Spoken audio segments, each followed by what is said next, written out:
Bonjour à tous, j'espère que vous allez bien. Donc petit cours d'électrotechnique appliqué au froid, donc les modes de marche et arrêt des compresseurs frigorifiques. Donc ici vous avez le schéma fulique d'une installation simple étage. Donc je rajoute le pressostat HP de sécurité qui est obligatoire. Il y aura souvent un pressostat BP de sécurité. Et puis pour faire fonctionner tout ça, je vais prévoir un thermostat d'ambiance. Donc voilà. Donc tout ça, ça va fonctionner. Et donc ici j'ai pris le schéma électrique d'une petite vitrine réfrigérée à coupe logée. Donc ici, si c'est armé, donc si c'est armé ici, si j'ai pas de défaut, c'est armé. Quand la température monte dans la vitrine, je démarre ici, j'alimente ici mon contacteur KMA qui dans la puissance ici ferme ses contacts. Et donc du coup je viens alimenter ici mon groupe de condensation qui est composé donc d'un moteur de compresseur et du moteur de ventilateur de condenseur. Et en parallèle, ici, je viens ici via mon contact KMA, je viens commander ici KM2. Et KM2 dans la puissance commande bien ici la ventilation, donc le moteur de ventilateur d'évaporateur. Voilà, ça fonctionne, du coup la température dans la chambre froide diminue. Je coupe KMA et qui coupe KM2. Donc ici, mes moteurs sont plus alimentés. Voilà, ça fonctionne. Alors ici, à noter le petit rotatif pour obtenir une ventilation intermittente ou continue. Donc, tout simplement pour éviter la stratification de la température de l'air, on va brasser en continu. Voilà, donc je reviens ici à mon schéma fluidique. Et donc du coup, ça fonctionne, mais il y a quand même un gros inconvénient. Alors, je m'explique. Lorsque j'arrive en température, donc j'ai la HP ici et j'ai la BP là. Et donc, lorsque j'arrête mon compresseur, mon liquide est poussé de la bouteille dans l'évaporateur par différence de pression entre la HP et la BP. Donc, du coup, je vais pousser du liquide jusqu'à ce qu'il y ait équilibrage des pressions. Et si mon compresseur reste à l'arrêt assez longtemps, par différence de température, le fluide va du point le plus chaud vers le point le plus froid. Donc, je vais continuer à avoir une migration du fluide à pression égale. La pression égalisée, je vais avoir ici une migration du fluide de votre bouteille vers votre évaporateur. Résultat des courses, on vient gaver en liquide notre évapo. Lorsque je vais lorsque mon thermostat va demander à mon compresseur de démarrer, tout le liquide qui s'est emmagasiné dans l'évaporateur n'aura pas le temps de s'évaporer et mon compresseur va aspirer du liquide. Donc coup de liquide au compresseur, nous frigoristes on sait que ça fait des dégâts. Donc du coup, on va rajouter, nous, c'est ce que je dis ici, régulation thermostatique avec protection minimum. On va rajouter, nous, ici, en protection, une électrovanne qui sera montée sur la ligne liquide et qui bloquera la migration du fluide à l'arrêt du compresseur. Donc, du coup, ça donne quoi? Si j'ai pas de défaut, magnétothermique armée, en marche, quand la température monte, je commande mon compresseur. Et mon compresseur, lui, va commander ici l'alimentation de l'électrovanne. Je ne veux pas que vous mettiez l'électrovanne directement en parallèle de la bobine. Parce que si votre bobine est HS, et ça va arriver, votre électrovanne va être alimentée et vous allez injecter du liquide dans votre évaporateur. Donc vous allez envoyer un coup de liquide au compresseur. Donc voilà, rajouter ici ce contact, ça élimine ce problème. Je parle de protection active. Donc schéma électrique correspondant.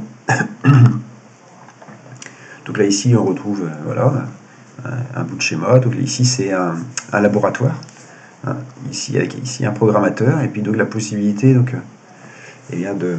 soit de passer en automatique par le programmateur. Donc 5h du mat jusqu'à 20h, voilà, ce contact est fermé. Et de 20h à 5h, ce contact est ouvert et donc on laisse dériver la température du laboratoire. Ou alors ici par ce rotatif, passer chanter le programmateur. Bien, donc du coup, qu'est-ce qu'il y a de particulier? Vous avez un relais de sécurité ici. Donc si vous n'avez pas de défaut, ce relais est alimenté, ce contact est fermé. Si je suis, j'ai chanté mon programmateur, quand la température monte dans le labo, je démarre ici mon contacteur qui démarre mon compresseur. Et dans la puissance, je viens ici commander l'alimentation de mon électrovanne. Donc ici, quand la température est atteinte, je coupe mon compresseur et je viens couper ici mon électrovanne. Donc j'ai bien bloqué la migration du fluide. Alors je reviens rapidement sur le relais de sécurité. Et ici, j'ai un BP de sécu qui coupe visiblement mon compresseur. Donc celui-ci, ça sera le pressostat qui coupera juste au-dessus de la pression atmosphérique. Alors, on a dit qu'en régulation thermostatique, on avait un pressostat BP de sécurité qui venait commander un défaut, signaler un défaut, si la température d'évaporation chute de trop. Donc du coup, on a un deuxième pressostat ici, qui viendrait commander un voyant défaut, que je n'ai pas mis sur mon schéma. Voilà. Donc du coup, avec un premier niveau, j'enclenche une alarme, et puis le deuxième niveau, je coupe le compresseur si effectivement eh bien, je descends trop bas en pression. Donc voilà. Donc ça fonctionne, c'est mieux que tout à l'heure, puisqu'on évite le coup de liquide. Maintenant, il faut savoir que votre compresseur, voilà, il est fait comme ça, donc c'est, eh bien, c'est un moteur électrique qui entraîne un vilebrequin, qui entraîne ici une bielle, qui entraîne un piston dans une chemise. Et donc du coup, bien tout ça, ce sont des pièces en mouvement. Qui dit pièces en mouvement dit lubrification. Donc ici, vous avez un carter dans lequel il y a de l'huile, et cette huile est envoyée donc aux différents endroits donc qu'il faut lubrifier. Donc ici, là, là, et puis forcément le piston dans la chemise, il ne faudrait pas qu'il serre. Donc du coup, eh bien, on va retrouver de l'huile à partir au refoulement du compresseur. Donc cette huile s'en va, passe ici dans le condenseur, et là elle se mélange avec le fluide liquide. Donc on mélange liquide, voilà, et puis elle arrive ici dans les vapos, et là, séparation, puisque le fluide frigorigène s'évapore et l'huile reste liquide. Donc on va retrouver énormément d'huile dans les évaporateurs. Retenez que l'huile se retrouve à la plus basse pression, à la plus basse température. Donc ici, bien sûr, c'est les vapos.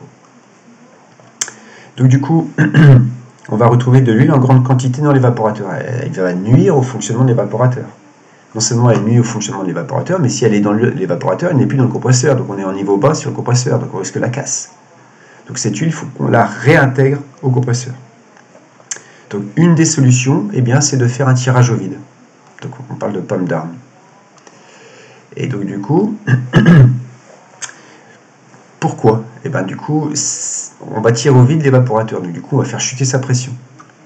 Et lorsque ici, on va réalimenter notre électrovanne en demande de froid, eh bien, je vais avoir un train de liquide ici qui va arriver et qui va pousser l'huile vers la sortie du compresseur, de l'évaporateur vers le compresseur. Donc voilà. Et donc du coup, pour assurer ce tirage au vide, il faut que je rajoute un pressostat BP de régulation. Pardon, excusez-moi. Hop. Je rajoute un pressostat BP de régulation. Et il faut que maintenant, mon électrovanne que j'ai montée ici sur ma ligne liquide, il faut que je la monte au plus près de mon détendeur pour éviter donc le coup de bélier. Puisque lorsque je suis en pump down, lorsque mon compresseur s'arrête, j'ai une pression ici de 0,5 bar, ici j'ai la HP. Donc lorsque mon électrovanne va s'alimenter, je vais avoir un débit de liquide proportionnel à delta P qu'il y a, qui va être important. S'il y a une grande distance entre l'électrovanne et le détendeur, le liquide va prendre de la vitesse, puis boum, ici je vais avoir un coup de bélier. Donc pour éviter ça, on met l'électrovanne au plus près. Du coup, ça donne quoi?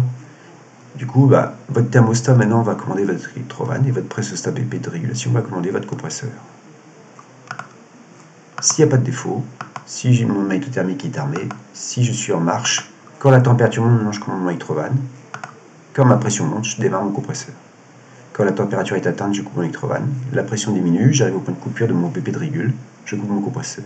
La température remonte dans la chambre froide, je commande mon électrovanne. La pression remonte jusqu'au point d'enclenchement de mon BP de régule, je commande mon compresseur. Voilà. Donc ça fonctionne. Donc du coup ici, ça me donne quoi? Schéma électrique, un deuxième schéma électrique. On retrouve ici les appareils de sécurité sur en marche. Quand la température monte, je commande ici mon électrovanne. Et ici, la pression monte, je démarre mon compresseur. La température est atteinte dans ma chambre froide, je coupe mon électrovanne. La pression diminue, mon contact s'ouvre, je coupe mon compresseur. A noter que ici, quand je vais arrêter mon installation par S2, je n'aurai pas de tirage au vide. Pour qu'il y ait un tirage au vide, il aurait fallu que je câble ici ce fil, non pas là, mais ici en amont du rotatif. Pensez-y quand vous faites vos schémas électriques. Alors, ce système est intéressant. On fait bien le tirage au vide, donc on réintègre bien de l'huile. Le truc, c'est que ici, il n'y a qu'une condition pour que le compresseur redémarre, c'est la montée en pression. Donc, je reviens ici à mon schéma fluidique. Et donc, lorsque le matériel vieillit, eh bien, je vais peut-être, avec mon automatique permanent, rencontrer des problèmes. Je m'explique. Ici, si l'électrovanne est fuyarde, je suis arrivé en température, je ferme mon électrovanne, mais il y a un débit de fuite. Donc s'il y a un débit de fuite, il y a du liquide qui entre dans l'évaporateur, donc ça fait monter la pression dans le collecteur d'aspiration. Mon compresseur va démarrer, mais pour aspirer un débit de vapeur très faible, donc du coup il va s'arrêter immédiatement. Donc mon compresseur va pas arrêter de faire des courts cycles, parce que le débit va continuer, donc du coup la remontée en pression, démarrage, aspiration, chute de pression, arrêt, remontée en pression, démarrage, etc., etc. Donc mon compresseur va s'user prématurément. Et puis, deuxième chose, si je reviens sur mon compresseur, rappelez-vous, ici, donc je suis au refoulement, là ici j'ai ma chambre de compression, et puis là ici j'ai des segments d'étanchéité. Lorsque le compresseur vieillit, le clapet de refoulement n'est plus très étanche, les segments d'étanchéité forcément s'usent, et donc je vais avoir ici un débit de fuite, hop, et je vais revenir ici dans mon carter, et donc je vais remonter ici en pression dans mon collecteur d'aspiration. Donc mon pressostat qui est monté sur mon collecteur d'aspiration, forcément, voit une remontée en pression et demande au compresseur de démarrer. Pour qui, pourquoi? Parce qu'il y a un débit de fuite, et donc du coup il va démarrer, s'arrêter, et on va user encore plus le compresseur. Donc cette solution, elle est limitée. Donc du coup, nous, frigoristes, on a pensé à une chose, et on va dire, plutôt qu'il n'y ait qu'une condition pour que le compresseur démarre, on va rajouter une deuxième condition, la demande en froid. Donc du coup, ça nous donne ici cette solution, le single pump down. Donc ici, si j'ai pas de défaut, si c'est armé, si je suis en marche, quand la température monte, je commande un relais de froid qui alimente l'électrovanne et qui autorise l'alimentation du compresseur en montée de pression. Donc là ici, quand la température monte, je commande mon électrovanne et mon compresseur peut démarrer. Maintenant, si je laisse mon schéma comme ça, quand la température diminue, je coupe mon relais, qui coupe mon électrovanne, mais qui coupe aussi mon compresseur. J'ai plus de tirage de vide. Donc pour assurer mon tirage de vide, il ne faut pas que j'oublie de mettre mon auto-maintien. Voilà. Donc du coup, schéma électrique correspondant. Donc ici, vous avez visiblement une chambre froide positive ou négative. Donc voilà, avec donc ici non plus une régulation thermostatique avec du thermostat mécanique, mais avec un régulateur. Donc là ici, c'est un nœud cassé donc de chez Danfoss. Voilà, donc c'est ce type d'appareil que je vais monter au-dessus de ma chambre froide, au-dessus de ma porte de chambre froide ou à côté, au niveau de la poignée. Et donc ici, vous avez son câblage électrique. Donc ici, si j'alimente entre 230 mon régulateur, ici, si je viens câbler mes sondes de température de chambre froide et de dégivrage ici, si ma porte est fermée, eh bien, voilà, je vais avoir ici la possibilité donc de faire du froid, la possibilité d'enclencher une alarme si ma porte est ouverte, d'enclencher la ventile, et puis d'enclencher un dégivrage à partir d'un certain moment. Donc on parlera des dégivrages incessamment sous peu.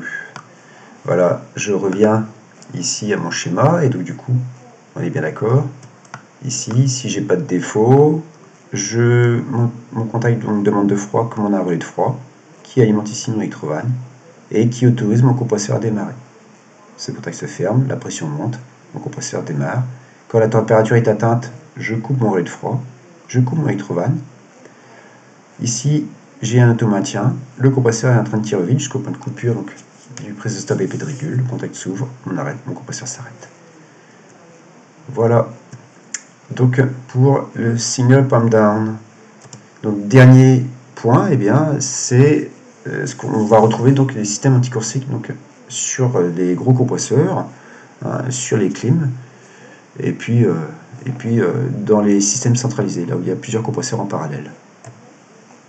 Alors, votre compresseur a été dimensionné à partir d'un bilan thermique que vous avez réalisé. Donc quand on reprend les différents postes d'un bilan thermique, vous avez ces 7 postes. Il peut y en avoir plus, mais bon, voilà. Et donc, lorsque je regarde comment évoluent les apports en hiver par rapport en été, on voit que il y a des postes qui restent constants, et puis il y a des postes dont les apports vont diminuer. Donc, globalement, le temps de remontée en température de la chambre froide va augmenter en hiver par rapport en été. Par ailleurs, si on regarde le compresseur frigorifique, lui, on s'en doute un petit peu, il va mieux fonctionner l'hiver ou la nuit que l'été. Donc ici, je vous fais une démonstration. Hein. J'ai ouvert un logiciel. Donc ici, j'ai pris du 513. Je le fais fonctionner à moins 10 plus 45. Donc dans ces conditions, sur le refroidissement de 5, sur le chauffe fonctionnel 5 et sur mon moteur de 15, j'ai pris un compresseur d'un volume balayé de 10 m3 par heure. Dans ces conditions, le rendement volumétrique, il sera plutôt de 1 moins 0,03 multiplié par le taux de compression que de 5,4 ici, dans ces conditions. Et ça fait 0,84. Et donc du coup ici, à ce régime, mon compresseur fournit 3,1 kW. Maintenant, il fait nuit, il fait froid, la température extérieure diminue, et donc je condense à 30. En imaginant qu'à 30 degrés, eh bien, je sois encore dans la plage de fonctionnement de mon étendeur, et donc il va réussir à réguler moins 10. Puisque je commence à 30, bah forcément mon sous-refroidissement, lui, va tomber. Ma surchauffe, elle est maîtrisée du fait que je suis encore dans la plage de fonctionnement de mon étendeur. Par contre, mon échauffement moteur, lui, va diminuer. Mon compresseur fonctionne dans de meilleures conditions. À moins 10 plus 30, le taux de compression est de 3,7. Donc mon rendement volumétrique va augmenter. Hein. Je le calcule. Ça fait 0,89.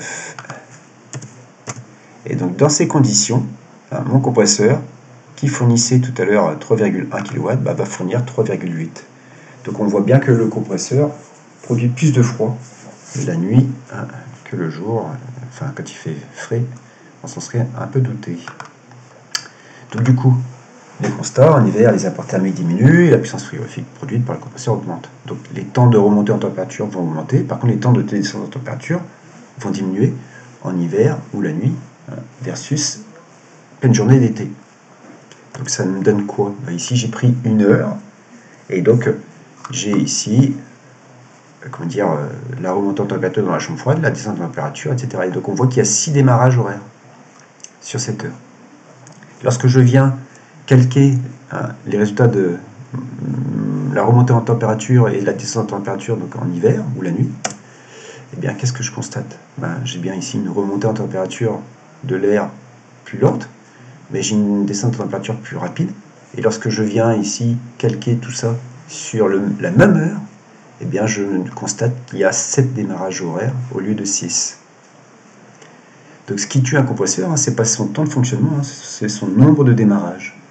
Donc, du coup, pour éviter que mon compresseur ne s'use trop vite, certains compressoristes mettent des anticourt-cycles. Donc là ici, je ne veux pas plus de 6 démarrages par heure, donc je vais prévoir un anticourt-cycle de 10 minutes. 60 divisé par 6, ça fait bien 10. Donc je viens empêcher mon compresseur de redémarrer pendant 10 minutes, ce qui limitera mon nombre de démarrage à 6. Alors, donc le système anticourt-cycle correspondant. Donc là ici, vous avez donc un schéma électrique, un autre schéma électrique, tant qu'à faire. Donc ici, pas de défaut, je suis en marche. Et là ici, imaginons que mon compresseur est arrêté depuis 10 minutes. Donc ici, mon compresseur est arrêté, donc j'ai lancé un bloc temporisé, et ça fait 10 minutes qu'il est à l'arrêt, qu'il est alimenté. Pardon. Du coup ici, sur la ligne d'alimentation du compresseur, ce contact se ferme. Si je passe en demande de froid, mon électrobahn est alimenté, ma pression monte, mon compresseur peut démarrer. Mon compresseur fonctionne, du coup ce contact s'ouvre, je coupe ici mon bloc temporisé, mais j'ai mon auto-alimentation, donc mon compresseur reste alimenté. Donc, je suis en train de faire du froid, j'arrive en température dans la chambre froide, je coupe mon électrobahn, mon compresseur assure son tirage de vide, s'arrête. Et là, du coup, ce contact est ouvert, puisque mon compresseur s'arrête, et ce contact se ferme.